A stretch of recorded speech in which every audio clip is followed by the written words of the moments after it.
नमस्कार दोस्तों, स्वागत है आपको हमारे YouTube चैनल में। आज की कहानी आपकी जिंदगी बदलने वाला है, इसीलिए लास्ट तक सुनना। आज की कहानी, एक ज्ञानी इंसान बाकी सभी अज्ञानियों को ज्ञान दे सकता है, लेकिन उससे पहले जरूरी है मनुष्य को स्वयं अपने ज्ञान का अहंकार ना हो, वह दूसरों को खुद से नीचे न समझे। आइए सुनते हैं गौतम बुद्ध और उनके शिष्य की प्रेरणादायक कहानी। यह कहानी है गौतम बुद्ध की और उनके एक शिष्य की।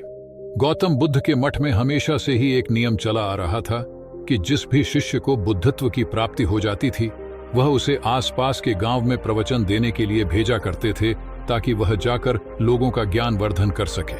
गौतम बुद्ध का एक शिष्य था जो कि कई सालों से प्रतीक्षा कर रहा था कि गौतम बुद्ध भी उसे प्रवचन देने के लिए किसी गांव में भेजे, लेकिन काफी वक्त गुजर जाने के बाद भी बुद्ध ने उस शिष्य को प्रवचन देने के लिए नहीं भेजा। एक दिन उसने सोचा, क्यों ना मैं खुद ही बुद्ध के पास जाकर उनसे कह दूं कि वह मुझे प्रवचन देने के लिए भेजें। उसने ऐसा ही किया और वह बुद्ध के पास पहुंचा। शिष्य बोला, बुद्ध, मुझे इस मठ में शिक्षा प्राप्त करते हुए काफी समय हो गया है, इसलिए मैं चाहता हूं अब आप मुझे प्रवचन देने के लिए गांव में भेज दें। बुद्ध बोले, शिष्य, अभी तुम्हारा वक्त नहीं आया है, इसलिए तुम कुछ वक्त और प्रतीक्षा करो। शिष्य बोला, गुरुजी, और कितनी प्रतीक्षा करूं? मुझे इस मठ में आए हुए सालों साल गुजर चुके हैं। बुद्ध बोले, हाँ मैं जानता हूं, लेकिन अभी तुम्हारा ज्ञानवर्धन नहीं हुआ है। यह सुनते ही शिष्य को क्रोध आ गया और वह बोला, मैं तो आपसे ही ज्ञान प्राप्त कर रहा हूं। इसका यह अर्थ हुआ कि आप मुझे ज्ञान देने में सक्षम नहीं हो पाए हो, इसलिए ही मुझे इतने सालों तक ज्ञान प्राप्त नहीं हुआ है।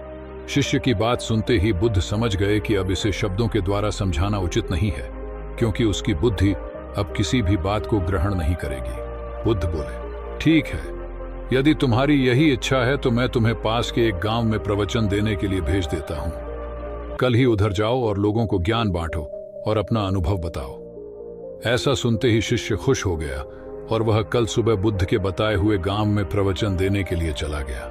अगले दिन वह प्रवचन देकर बुद्ध के पास लौटा।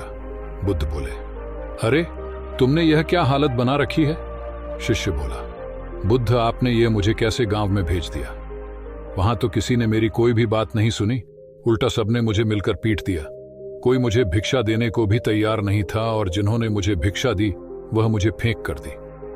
उस गांव के लोग तो बड़े ही अज्ञानी और मूर्ख हैं। ऐसे अज्ञानी और मूर्ख लोगों के पास आपने मुझे क्यों भेजा? बुद्ध बोले, पर यह तो तुम्हारी स्वयं की इच्छा थी कि तुम प्रवचन देने जाओ। शिष्य बोला, बुद्ध, आप मुझे किसी और गांव में प्रवचन देने के लिए भेज दीजिए। बुद्ध बोले, ठीक है, लेकिन मैं तुम्हें कल नहीं परसों भेजूंगा ताकि तुम्हारे घाव भर सके। और वैसे भी कल मैंने अपने एक और शिष्य को प्रवचन देने के लिए उसी गांव में भेजा है जिस गांव में तुम गए थे। देखते हैं उसका अनुभव कैसा रहता है। ऐसा सुनकर शिष्य बोला, ठीक है बुद्ध, जैसी आपकी इच्छा। अब दूसरा शिष्य गांव में प्रवचन देने के बाद बुद्ध के पास आया। उसकी हालत भी पहले शिष्य की तरह थी। उसे गांव के लोगों ने पीट दिया था। उसे देखकर बुद्ध बोले, शिष्य बताओ, कैसा रहा तुम्हारा अनुभव? जब बुद्ध और दूसरे शिष्य की बातचीत चल रही थी तब पहले शिष्य भी वहीं मौजूद था। दूसरा शिष्य बोला, बुद्ध, उस गांव के लोग तो बहुत भोले हैं, उन लोगों को ज्ञान की बहुत जरूरत है। वहां के लोगों ने मुझे भिक्षा तक नहीं दी, लेकिन जिन्होंने दी उन्होंने फेंक कर दी। मैं समझ चुका था कि वह लोग बहुत भोले हैं, इसलिए मैंने उनकी किसी भी बात का बुरा नहीं माना। उनके फेंके गए पैसों को देखकर मैंने क्रोध नहीं किया। तब उनके मन में एक प्रश्न उठा कि हमारे इतने तिरस्कार के बाद भी यह कैसे इतने संयम में है। धीरे धीरे उनका हृदय बदल रहा है। मुझे आशा है कि जब मैं दूसरी बार उस गांव में जाऊंगा तो कुछ और बदलाव उन लोगों में कर पाऊंगा।